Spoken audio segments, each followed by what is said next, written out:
All right, guys, we're back again with another great episode of PFREI. I'm your host, Fuquan Bilal. Today we have Ryan Weimer, Weimer Investments. I see he's a collective genius buddy of mine. He's rocking his CG swag, his hat. I'm rocking my NNG swag today, Ryan. There I we knew you go. were gonna wear the hat. I know you was gonna represent. So Ryan is a mechanical engineer turned real estate investor and entrepreneur. He now owns 50 plus stores of rental properties and does 140 deals a year in Boise, Idaho, wholesaling, fix and flips, some rentals, apartment development. For coming to the show, man. I really appreciate you coming on. Yeah, man. Thanks for having me. I'm excited to give your listeners some serious value as we are in the middle of quite a market shift here. Yeah, it's a great time because these are the times that make us who we are. Only the strong survive, the weak die by the wayside. One of the questions I always ask the guests is, why are you passionate for real estate investing? You were an engineer making all this big money. Why do you want to do real estate, man? It's so much work. Why are you passionate for it? It's all about the freedom that it offers, and the how quick you can realize that freedom.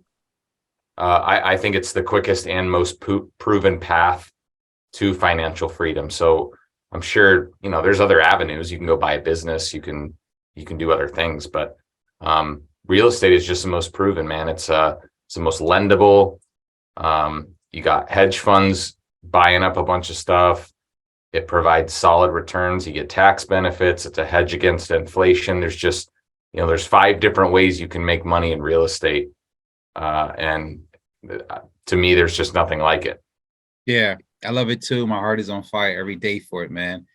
Boise, Idaho, is this where the deal making is happening, or are you doing stuff out of state? That's a lot of deals for Boise, 140 deals a year, 50 Yeah. rentals. And in this market, it's really important to have that cash flow. I think when '08 came around and I got punched in the face and lost pretty much everything, I didn't have rentals. I was just doing fix and flip. I was a one trick pony. And I see that you got 50 rentals. That's some serious cash flow. Let's talk about your journey from that transition of being an engineer into real estate, and we'll come up to the current marketplace. What are you seeing and how you're navigating through it? Yeah, man. So my journey is just all about um, growing up in a corporate family, and the typical thing that you hear, where go to school, get a job. So went to school, did my thing. I got a great job. I really liked it, but I just kept hitting a ceiling of how much I could earn, and looking at, retiring when I was 65. I was like, I want to live. So real estate was that first path where I just bought a single family 50/50 with a friend, and it cash flowed like $150 a month each.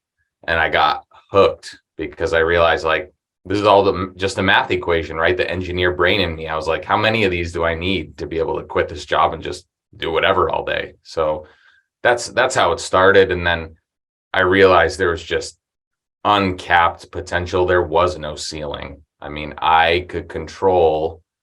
I just had so much more control and freedom in how much I could earn, how the hours that I worked, where I worked from. I didn't have to answer to anybody.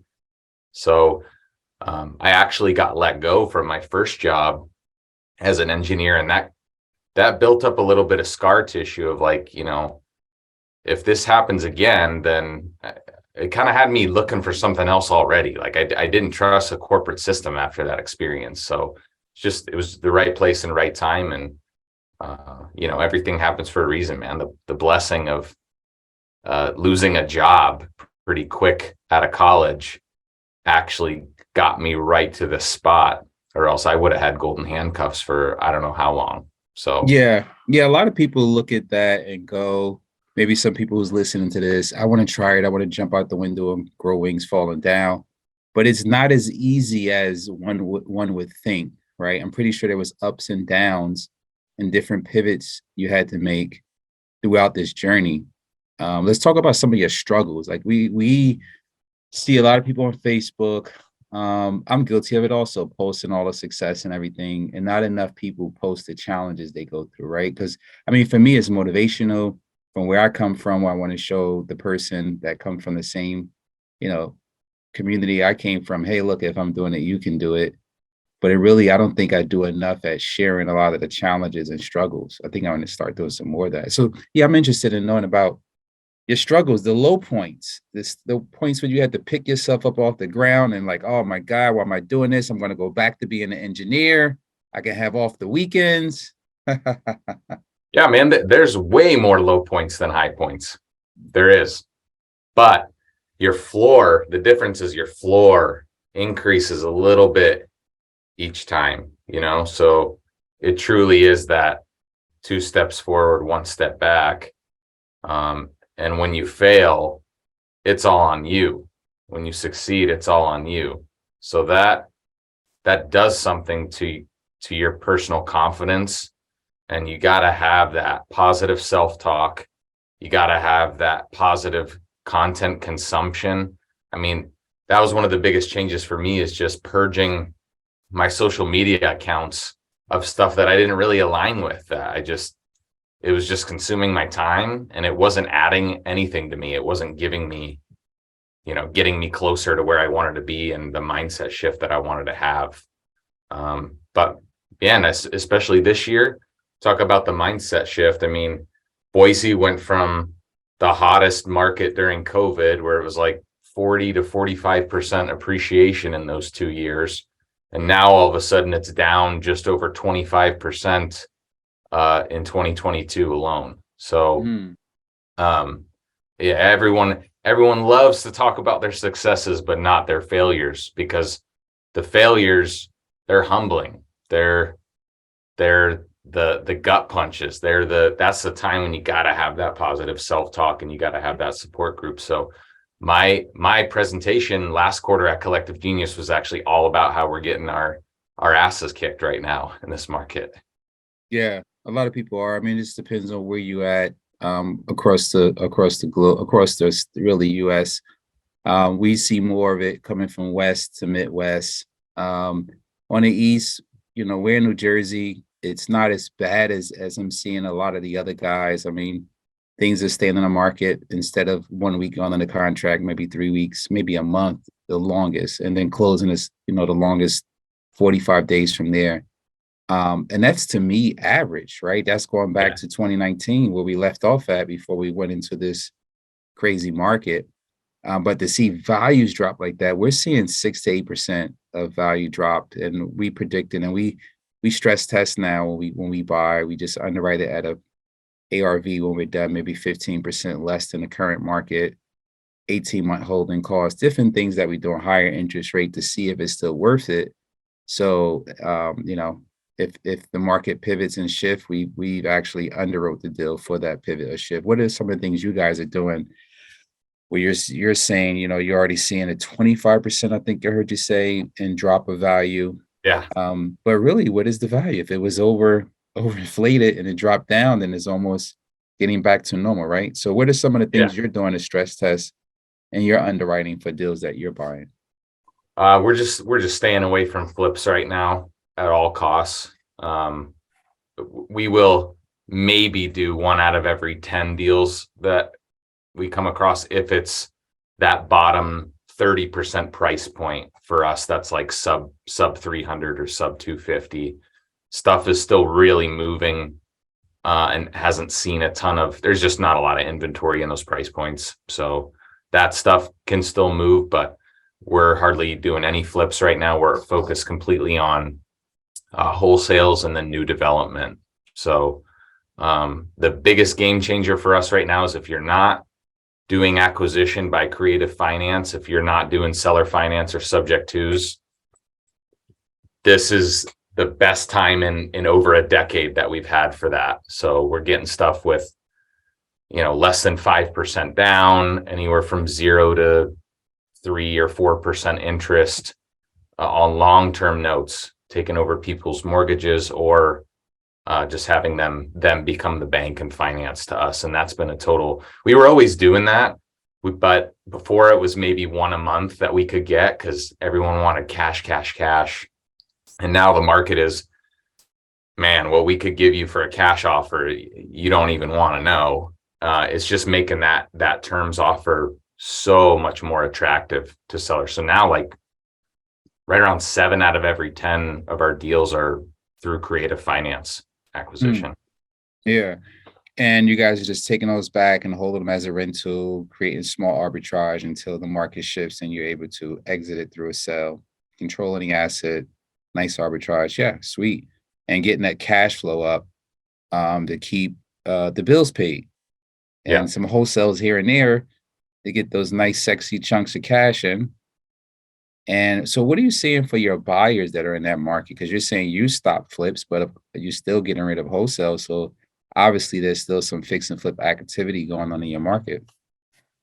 Yeah, we changed our marketing strategy really to target, again, that bottom third price point. Um, that stuff is still moving because worst case scenario for flippers, they can refi it when they're done with it. If they can't sell it, they can refi it and they can still cash flow. So it's very safe. Mm, Um, that's the stuff that's still moving. And then multifamily, even new development, we're actually starting to see building costs coming down, and you're not hearing a lot of that yet in mainstream media. Everything's still, oh, COVID, inflation. That's true for materials, but now, because most of the builders have pressed the pause button in our market, we're now just about seeing labor come down significantly. Contractors are looking for work now, all of a yeah, sudden. yeah. We see that also. It's they're answering your call in the first ring now. Yeah, exactly. They Like, might actually show up when they're yeah. supposed to. Yeah, Yeah. it's amazing. I mean, if we can just get the cost of material to come down a bit, we probably will see that maybe Q2 of next year, once things really come slow, because the retailer, the distributors need to see that the purchasing power is slowing down, and then they'll start, trying to do things to incentivize people to buy. Home Depot, Lowe's, all those guys, and the rest will follow suit. And I mean, it's a good thing if you look at it, because it's giving the market a chance to flush out all of the bad actors, all of the people who were just like, you know, not doing the right thing. And it's slowing down things all the way around, and giving, I think it's given me and my team a chance to rebuild our processes, retool, have a chance to slow down. They say slow is smooth and smooth is fast. Yeah. So we're sticking to that mantra and just going. So new development, you mentioned that. Let's talk a little bit more about that. What are you guys doing? Single family new development, multifamily new development? The only single families we'll do are like one-off on infill lots. Almost all of it is multifamily or townhomes. So stuff Ground that, up? Is that ground yeah, up? yeah, Okay. it's ground up. Yeah. And no specific reason for that. We'll do existing too, other than, for whatever reason, Boise just has no multifamily supply. It's so single family dominant.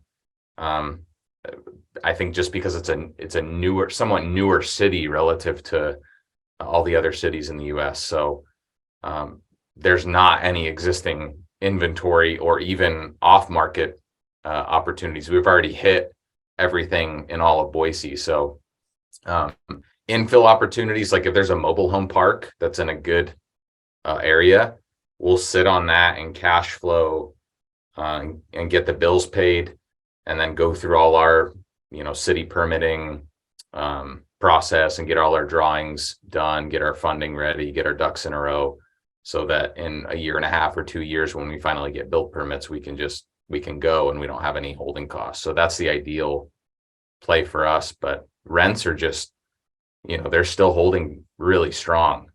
Vacancy rates are still really low. So that's really where all the money is headed right now. And in Boise, that we see, like, there's still people with 1031 money that are looking for places to put it. There's still a lot of people getting their butts kicked in the stock market. The multifamily space right now is still one of the safest places to be. Yeah. Now, when you say you're building multifamily, is it a smaller multifamily, 2, 3 units on these lots, or 40 unit buildings, couple of, what are you doing? Less than 5, 6 units? No, most of it, I think our smallest is a 12. Okay.